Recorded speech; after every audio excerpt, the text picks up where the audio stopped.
The announcement came on a rainy Monday morning, delivered not with hesitation, but with confidence. Mayor Thomas Whitaker stood behind a polished wooden podium in City Hall, flanked by flags and advisors in dark suits. He smiled, the practiced smile of a man who believed numbers mattered more than nuance. In difficult economic times, he said, we must prioritize essentials: roads, security, business growth. Unfortunately, this means cutting funding to non-essential programs, including the city's arts initiative. The word non-essential echoed through the room. Reporters typed quickly. Cameras flashed. A few people in the back exchanged glances. Teachers, curators, musicians, the ones who already knew what this meant. Across town, in an old brick building that once served as a warehouse, the news reached the Community Arts Centre within minutes. Paint dripped slowly from a brush onto a half-finished canvas as Eleanor Moore listened to the radio. She was a black painter in her mid-30s, quiet, observant, with hands permanently stained by colour, no matter how often she washed them. The Arts Centre was more than her workplace. It was her refuge, her studio, her connection to the city she had never stopped loving, even when it rarely loved her back. Around her, the building hummed with low activity, children laughing in a distant classroom, a sculptor arguing gently with gravity, a violinist practicing the same phrase over and over. None of them had heard the full announcement yet. Eleanor turned off the radio. She didn't swear. She didn't sigh. She simply stood there, staring at the canvas in front of her, a large piece she had been working on for months, inspired by the city itself. Its streets, its faces, its contradictions. The painting wasn't finished, but it already carried weight, movement, memory. Within hours, the email arrived. Due to recent budget decisions, the Community Arts Centre will close at the end of the month. That was it. No apology, no acknowledgement of impact, no understanding of what was being erased. At City Hall, Mayor Whitaker shook hands and posed for photos. He spoke confidently about fiscal responsibility, about hard choices, about how art could survive without government support. He had never visited the Arts Centre. He had never spoken to the people inside it.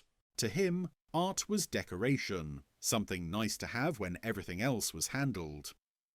That afternoon, Eleanor walked home through neighbourhoods the city rarely advertised. Storefronts with handwritten signs, murals fading on brick walls, people who didn't attend press conferences but lived with the consequences of them. She stopped at a corner and looked back at the skyline. The city was cutting away the part of itself that remembered who it was. And Mayor Whitaker had no idea that one unfinished painting, overlooked, underfunded, created in a building marked for closure, would soon become the most important thing the city had to offer.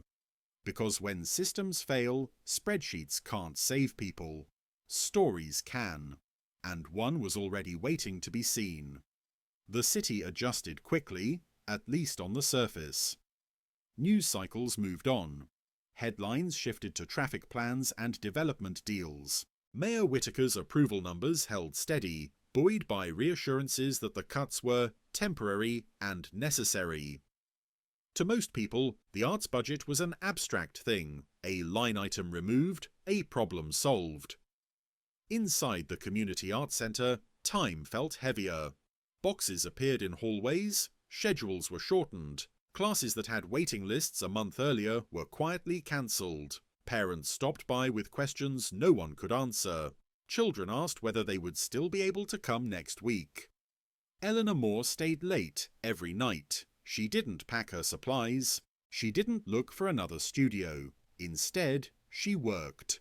The painting changed. What had once been a broad observational piece, city streets layered with colour and movement, began to sharpen.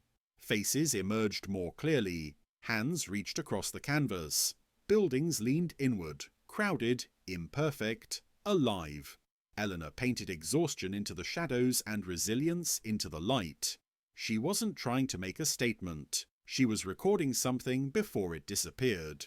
One evening, as rain tapped against the tall windows, a small group gathered quietly behind her. Other artists, volunteers, a few students old enough to understand loss but too young to accept it easily. No one spoke. They watched. The painting had a gravity to it now, the kind that made people stand a little straighter without knowing why. Someone whispered, "That looks like my block."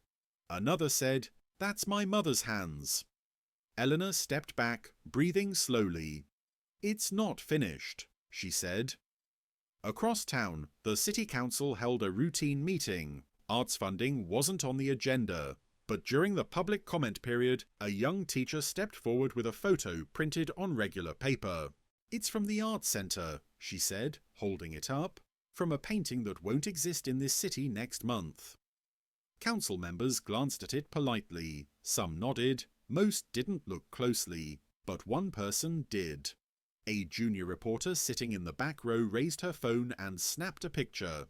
Later that night, she posted it online with a simple caption, "This is what our city calls non-essential." The post didn't go viral. Not yet. But it travelled. Artists shared it. Teachers shared it. People who had never stepped inside the art centre shared it, saying things like, "This feels familiar," and "This looks like us." The next morning, Eleanor arrived at the studio to find a small crowd waiting outside. Not protesters, just people, quiet, curious, uncertain. A man who worked construction, a woman who ran a corner store, an older couple who said they'd lived in the city for 40 years. They wanted to see the painting. Eleanor unlocked the door and let them in. No tickets, no speeches, no cameras, just the work. And as people stood in front of the canvas, some for minutes, some for nearly an hour, something began to happen that no budget forecast had predicted. They started talking to each other about neighbourhoods, about memories, about what the city had been and what it was becoming. The art centre was supposed to be closing. Instead, it was becoming full. And somewhere in City Hall, buried under reports and meetings, the first uncomfortable realization began to form. The thing they had cut away was not a luxury. It was a mirror. And the city was beginning to recognize itself in it, whether its leadership wanted to or not. The line outside the Community Arts Centre grew longer each day.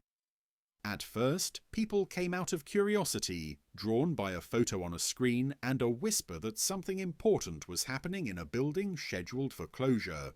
But curiosity didn't keep them standing in the cold. Recognition did. They stood patiently, students, office workers, retirees, families, waiting not for entertainment, but for a moment of understanding they hadn't realized they were missing. Inside, Ilna Moore stopped painting. Not because the work was finished, but because it no longer belonged only to her. She watched strangers step into the room and fall silent in front of the canvas. Some crossed their arms, some leaned forward. A few wiped their eyes quickly, embarrassed by the reaction. No one needed an explanation. The painting spoke in a language older than policy and louder than press conferences. A local news crew finally arrived late one afternoon. They expected a protest. What they found was stillness. A reporter lowered her microphone instinctively, sensing that noise would feel inappropriate.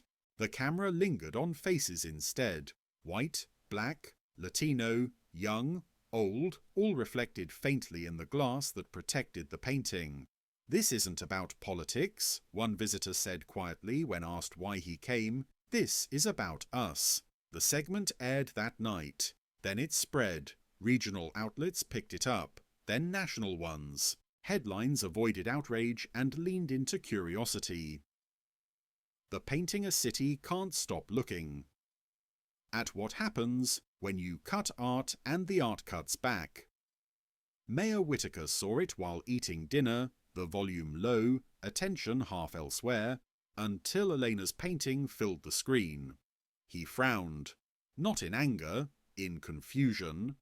"This is what everyone's upset about?" he asked no one in particular. An aide paused the video. "Sir, people are lining up. They're calling it the soul of the city." Whitaker scoffed. "That's dramatic." But the calls didn't stop. Business owners asked why the city was closing a place that was suddenly bringing foot traffic to struggling streets. Teachers asked why their students were finding more civic understanding in a painting than in textbooks. Even donors, the kind Whitaker listened to, began asking careful questions. Eleanor avoided interviews. When pressed, she said only one thing, over and over. "I didn't paint it to save anything. I painted it because it was already worth saving." One evening, just days before the scheduled closure, the art centre received an official notice. A review committee would visit the next morning. No guarantees, no promises, just interest. That night, Eleanor returned to the painting alone. She added one final detail, almost invisible unless you stood very close. A small reflection in a window. A figure holding a brush, partially obscured, surrounded by others. Not a signature, a reminder. The next day, the committee arrived. White men and women in pressed coats, notebooks in hand. They approached the painting with professional distance. It lasted less than 5 minutes. The distance collapsed. One of them leaned in. Another stepped back as if to see the whole city at once. Someone whispered, "This explains things we've been arguing about for years." Outside, the crowd waited. Inside City Hall, Mayor Whitaker watched the live coverage now, no longer distracted. For the first time since the announcement, he wasn't controlling the narrative. The city wasn't shouting, it was agreeing. And that was far more dangerous, because when a city sees itself clearly, it becomes impossible to govern it with indifference. And one painting, born in a building deemed non-essential, was about to force a decision that no budget meeting could delay any longer. The decision came without ceremony. No dramatic vote, no press conference, no apology. Just a revised agenda posted late on a Friday afternoon, buried beneath zoning updates and infrastructure reports. Item 14. Reallocation of emergency cultural funds. By Monday morning, the city's arts funding had been restored, not fully, not generously, but enough. Enough to keep the community arts centre open. Enough to protect the programmes that had been marked for erasure. Enough to acknowledge, without admitting fault, that something essential had nearly been lost. Mayor Thomas Whitaker addressed the change with careful language. "Community response has highlighted the value of cultural investment," he said. "We are listening." He never mentioned Elena Moore's name. He didn't need to. The painting remained in the art centre for one more week before the city requested to exhibit it publicly, not as protest art, not as controversy, as heritage. The irony wasn't lost on anyone. On the day the painting was moved, Eleanor watched as city workers carefully wrapped the canvas in protective layers, handling it with a respect that had been absent when the building itself was under threat. A small crowd gathered outside, quiet and attentive. No one clapped. They didn't need to. The exhibition opened in the city's central hall, the same building where funding had been cut so confidently weeks earlier. People streamed in throughout the day. Some recognized faces from the lines outside the art centre, others had only seen the image on screens. In person, it was different. Bigger, heavier, impossible to scroll past. Eleanor stood at the edge of the room, unnoticed by most. She watched strangers react, the pause, the breath, the subtle shift in posture when understanding arrived. A child tugged at her mother's sleeve and whispered, "That's our street." A city official stood silently for a long time, then removed his glasses. Mayor Whitaker arrived late. He didn't bring cameras. He didn't give a speech. He stood in front of the painting alone, hands folded, studying it with an expression that looked less like regret and more like realization, the kind that comes when power meets something it can't reduce to numbers. Eleanor didn't approach him. She didn't need validation. The city had already answered. In the weeks that followed, foot traffic increased downtown. Small businesses benefited. Schools partnered with the art centre. The phrase non-essential quietly disappeared from public statements. The painting was credited with helping restore tourism, morale, and something harder to measure, trust. Journalists wrote think pieces, analysts tried to quantify impact. Elena returned to her studio. She picked up a new canvas, not to respond to the mayor, not to celebrate a win, but because this was what she had always done. Art hadn't saved the city by shouting, it had saved it by reminding people who they were, together. And long after budgets shifted again, long after speeches were forgotten, the story remained. A city tried to cut away its reflection, and one painting made it impossible to look away.